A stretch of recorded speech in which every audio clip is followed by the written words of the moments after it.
할렐루야. 수요일 새벽에 오신 우리 성도님들을 환영합니다. 축복합니다. 우리 서로 인사하시겠습니다. 반갑습니다.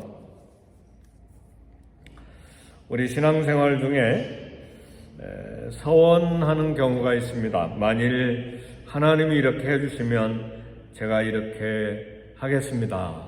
그런 서원들을 합니다. 보통 서원은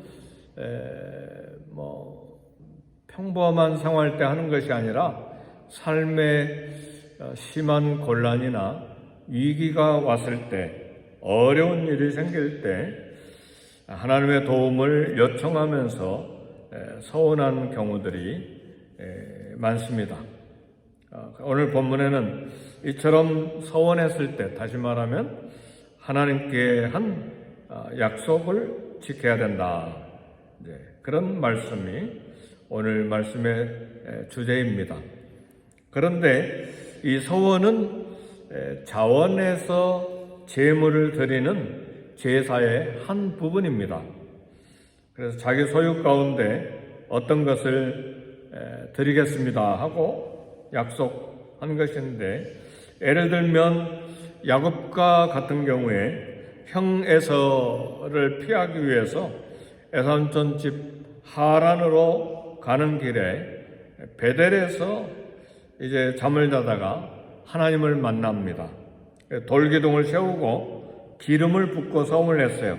하나님께서 저를 지키시고 보호해 주시고 또 제가 가는 곳에서 먹을 것을 주시고 입을 옷을 주시고 다시 아버지 집 이삭의 집으로 무사히 돌아오게 해주시면 제가 얻은 것 중에 11조를 하나님 앞에 드리겠습니다. 그렇게 서원을 했죠. 그리고 이 돌기둥에 하나님이 전이 될 것입니다. 야곱이 서원을 지켰나요? 엄청나게 재산을 가지고 돌아오기는 돌아왔는데 베델로 가지 않고 엉뚱한 곳에 있다가 딸이 이상한 일 당하고 고통을 당했죠. 서원을 잘 지키지 못한 거예요. 하도 욕심장이어가지고. 나중에는 이제 많이 성화돼서 변화된 놀라운 족장이 됐습니다만, 이제 이런 것들이 서원이에요. 입다 같은 경우에는 사사 입다는 암몬과 싸움에서 하나님께서 만일 이 전쟁에서 승리를 주시면 제가 집에 돌아올 때에 내 집에서 제일 먼저 나와서 나를 영접하는 자를 제물로 드리겠습니다. 이건 굉장히 위험한 서원이었죠.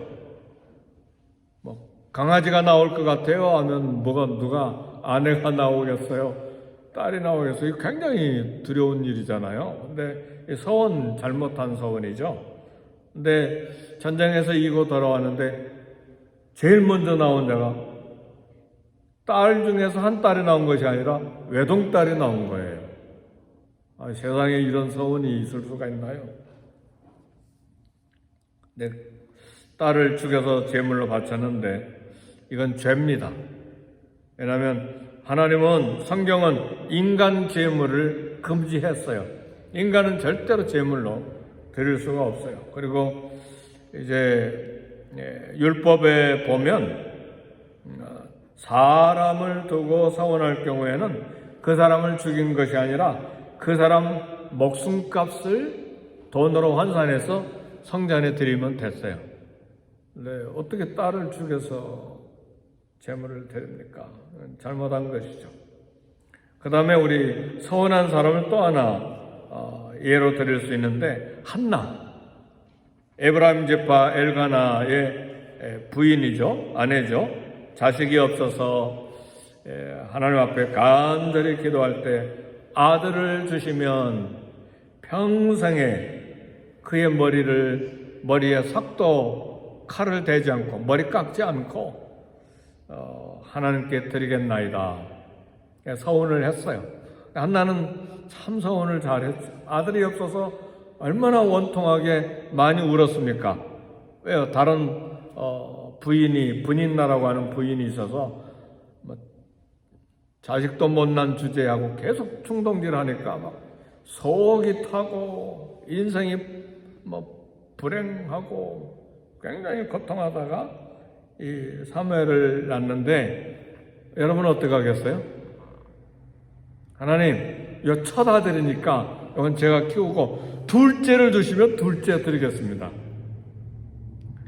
근데 사람이 욕심이 끝이 없어가지고 5 있어도 첫째는 첫째니까 안 되고, 둘째는 똑똑하니까 안 되고, 셋째는 너무 잘생겨서 안 되고, 넷째는 하얗게서 안 되고, 막내는 귀여워서 안 되고, 이게 인간의 욕심이죠. 그렇죠? 안 그래요? 우리 권사님도 웃으시는데 인간의 욕심이 그래요. 사람을 두고 한 이야기지만 물질도 역시 마찬가지예요. 하나님, 이건 내가 너무 급해요. 하나님 이해하시죠? 그리고는 약속을 싹 바꿔버리죠. 이게 인간인데 한나는 사무엘을 드리죠. 그리고 오히려 하나님께서 사무엘 그 다음에 아들과 딸들을 여러 명 한나에게 주시죠. 그리고 사무엘은 이스라엘의 위대한 사사로, 그리고 다윗 왕에게 기름을 부은 왕으로 세우는 위대한 사사가 됐죠. 본문에서 말하는 서원이 있는데, 한 가정에 아버지와 남편인 가장이 있을 때에 이제 여인들의 서원을 이야기하는데, 여인들도 하나님 앞에 마땅히 서원하고 하나님을 섬길 자격과 권리가 있다는 말이에요. 지금 오늘 본문에 보면 아버지가 혹은 남편이 허락할 수도 있고 허락하지 아니할 수도 있다. 이제 그게 이제 줄거리인데, 실제 내용은 남자들만 서원하고 남자들만 하나님 섬기는 게 아니라 여성들도 하나님을 섬길 수 있는 권리가, 마땅한 권리가 있다, 그 말입니다. 그런데 오늘 본문에서 이야기하는 경우에는 아직 결혼하지 아니하는 딸, 아니면 남편이 있는 아내가 서원했을 경우에 남편이 서원을 허락하든지 거부하든지 거기에 따라야 된다, 그런 말씀이에요. 남편이나 아버지가 안 된다, 서원을 듣고 나 이런 서원을 했어요, 아빠, 여보, 나 이런 서원을 했어요. 근데 남편이 듣고 혹은 아버지가 듣고 안 된다, 그러면 그 서원은 무효예요. 허락하면, 아무 말도 안 하고 허락하면 반드시 하나님 앞에 그 서원을 지켜야 된다는 말씀입니다.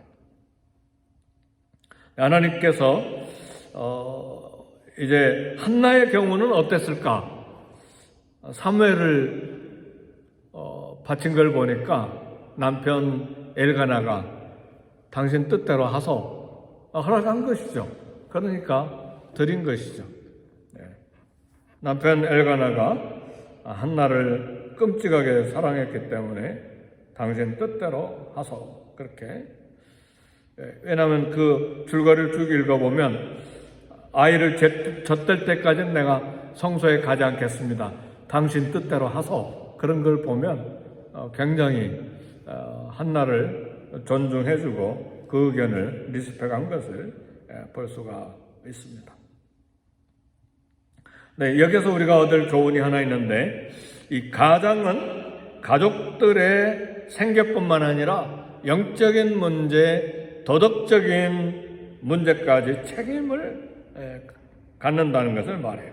하나님께서 아담에게 내가 종신토록 수고하여야 그 소산을 먹으리라. 이 수고라는 말은 육체적인 수고만을 말하는 것이 아니라 영적, 도덕적인 노력이 다 포함됩니다. 우리 사사 중에, 사무엘 바로 앞에 있었던 사사 중에 엘리 제사장은 이스라엘의 사사역 제사장으로서 가족의 경제적인 생활은 넉넉하게 책임진 사람이었어요. 그러나 그 두 아들 홈리와 비느하스가 같은 제사장으로서 성막을 섬길 때에 영적인 부분에, 도덕적인 부분에 여지없이 실패했어요. 그걸 제대로 교육하지를 못했어요. 하나님께서 책망하시죠. 내 두 아들을 나보다 더 귀하게 생각하냐? 그럼 결국은 두 아들도 죽고 사사 엘리도 죽게 되고 가정이 다 무너져 버리죠. 이건 엘리 제사장은 가족들의 먹을 것은 책임졌는데 영적인 부분에 책임을 다 못했어요. 도덕적인 부분도 책임을 다 못했어요. 그런 면에서 하나님께서 남편 혹은 아버지 혹은 가정에게 주신 이 수고, 책임, 의무를 다해야 됩니다. 그게 안 돼 있으면 기도해야 돼요. 엎드려 기도해야 돼요.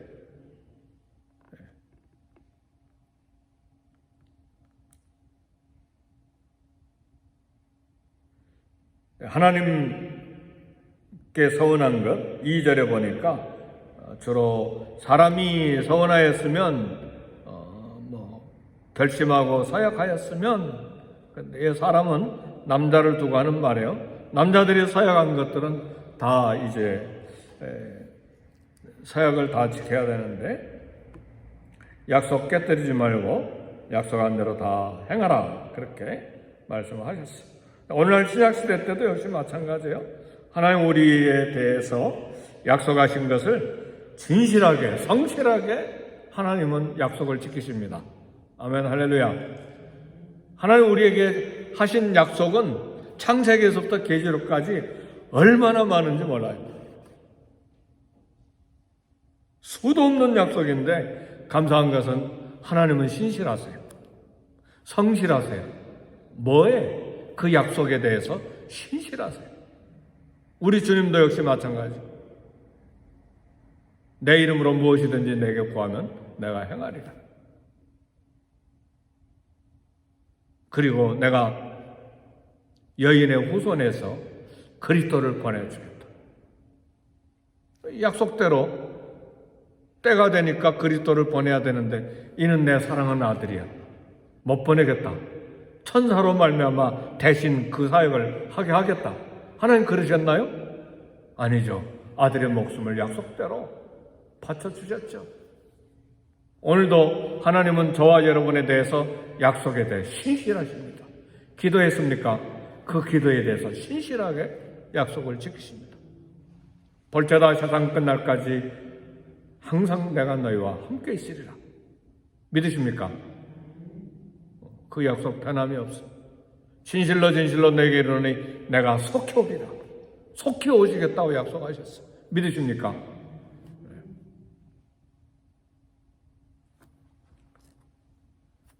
우리는 하나님의 약속에 대한 신실함, 정직함, 성실함 때문에 하나님을 믿고 우리의 삶을 하나님께 맡깁니다. 그 약속대로 하나님 우리를 용서하시고 하나님 가족 되게 하시고 보호하시고 인도하십니다. 따라서 우리도 하나님 앞에 약속한 것 진실과 성실로 지켜드려야 됩니다. 사람과 사람 사이에도 약속을 성실하게 지키는 크리스찬의 삶이 있어야 될 뿐만 아니라 하나님 앞에 정확하게 해드려야 됩니다. 사랑하는 성도 여러분, 한국에서 미국에 오실 때 혹시 서운한 거 있습니까?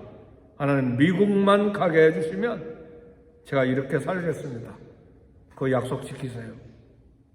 하나님 기억하고 계세요. 약속 지키기를 기다리고 계세요. 하나님 다 기억하고 계세요. 내 자녀에게 이렇게만 해주시면 제가 이렇게 하겠습니다. 약속했습니까? 그거 다 지키세요. 까먹고 있으면 안 돼요. 하나님 다 기억하시고 지금 기다리고 계세요. 약속 지키기를 기다리고 계세요. 내 삶에 이것만 해결해 주시면 제가 이렇게 하나님께 하겠습니다. 약속했습니까 혹시? 그럼 그렇게 해드려야 돼요.